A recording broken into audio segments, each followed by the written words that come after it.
पाकिस्तान जैसे मुआशरे में या औरत के लिए पहली बहुत कम स्पेस है पब्लिक लाइफ में और सोसाइटी के अंदर। वहाँ पर अगर किसी औरत की बिहेवियर को लेकर तनकीद की जाती है तो जाहिर सी बात है 10 में से 9 बार नीयत यही होती है कि इनको कंट्रोल किया जाए। यानी उनको ये बताया जाता है कि जबरदस्ती शादी किससे करनी है, करियर कौन सा चॉइस करना है, कौन से कपड़े पहनने हैं और कितने बच्चे पैदा करने हैं। तो इसीलिए बहुत ही सारा कॉन्ट्रोवर्शियल टॉपिक है, क्योंकि जब आप किसी औरत की बिहेवियर पर तनकीद करते हैं तो लोगों को ये समझना बहुत ही सारा मुश्किल हो जाता है कि ये तनकीद जो है औरत से नफरत की वजह से हो रही है या किसी चीज को बेहतर बनाने और सुधारने के लिए की जा रही है। लेकिन आज हम जिस टॉपिक पर बात करने जा रहे हैं उसका ताल्लुक सिर्फ औरतों से नहीं है, बल्कि ये चीज जो है मर्दों के दिमाग और सोच पर भी नेगेटिव असर डाल रहा है और खवातीन भी बिना सोचे समझे शाख का ईंधन बनती जा रही है। इसीलिए आज जिस कॉन्सेप्ट की हम लोग बात करने जा रहे हैं उसका नाम है मेल गैस इकोनॉमी। क्योंकि ये बात आपको बताना चलूं कि डिजिटल और सोशल मीडिया की दुनिया में जो है कंपनी और एडवर्टाइजर सिर्फ आपकी अटेंशन की जो है सालाना अरबों रुपए कमा रहे हैं और इसलिए एस्टिमेशन के मुताबिक इन्फ्लुएंसर इकोनॉमी $326 बिलियन की बन चुकी है और इसी वजह से पिछले 10 सालों में मेल एंड फीमेल की सोशल मीडिया पर एक नई क्लास राइज कर चुकी है, जिसको मैंने भी बहुत बार देखा है और आपने भी। तो मैं ये समझता हूँ कि ये एक सेंट्रल इशू है, क्योंकि हमारे डिजिटल वर्ल्ड के अंदर एक ऐसी सेलिब्रिटी क्लास आ चुकी है जो खुद को जो है एक प्रोडक्ट की तरह प्रेजेंट करती है। यानी वो जानबूझकर इन लुक्स का इस्तेमाल कर रही है ताकि इन चीजों से मजीद पैसे और फेम कमा सके। और मैं ये समझता हूँ कि ज्यादा कसूर उन मर्दों का भी है जो दिन रात इन कंटेंट को कंज्यूम करने में लगे हुए और इनकी एडिक्शन में फंस चुके हैं। और यही चीज जो इन खवातीन को और ज्यादा मोटिवेट करता है इस तरह के कंटेंट बनाने के लिए, ताकि वो मजीद फेम कमा सके, मजीद पैसा कमा सके। और मसला ये भी है कि जितना आप इस टाइप के कंटेंट देखते जाते हो उस प्लेटफॉर्म का एल्गोरिदम उतना ही आपको इस टाइप के कंटेंट प्रोवाइड करता रहता है। और एल्गोरिदम ये कभी नहीं चाहता कि आप जो है कम्प्लीटली सेटिस्फाई हो जाए, क्योंकि उनका बिजनेस ही इस चीज पर बेस्ड होता है कि आप अनसेटिस्फाई रहे, ताकि मजीद इस तरह के कंटेंट को जो है आपको प्रोवाइड करता रहे,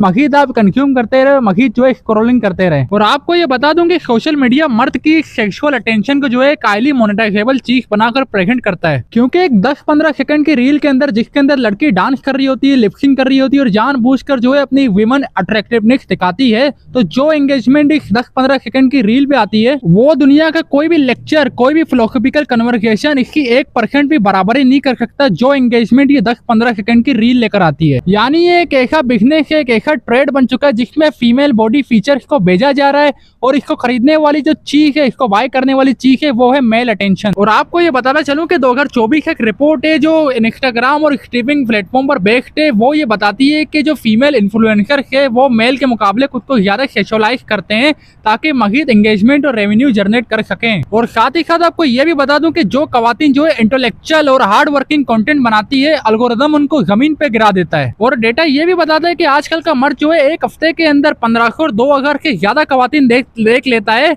जो कि पुराने जमाने में किसी बादशाह ने अपनी पूरी जिंदगी में नहीं देखे होंगे। और इस चीज का नुकसान ये होता है कि मर्द का दिमाग जो है डिस्ट्रैक्शन से भर जाता है और साथ ही साथ जो है मर्द अपने डीप फोकस की कैपेबिलिटी भी लूज कर देता है और अपने सोचने की जो एबिलिटी है वो भी खो देता है। तो इसका सोल्यूशन ये है कि एल्गोरिदम मैनिपुलेशन के बारे में अवेयरनेस पैदा की जाए और साथ ही साथ जो है इस तरह के कंटेंट को अनफॉलो किया जाए, म्यूट किया जाए और इसके बजाय जो है अचीवमेंट बेस्ड आइडेंटिटी को जो है सेलिब्रेट किया जाए और हिस्टोरिकल और स्किल्ड बेस्ड कंट्रीब्यूशन को वैल्यू दिया जाए। शुक्रिया।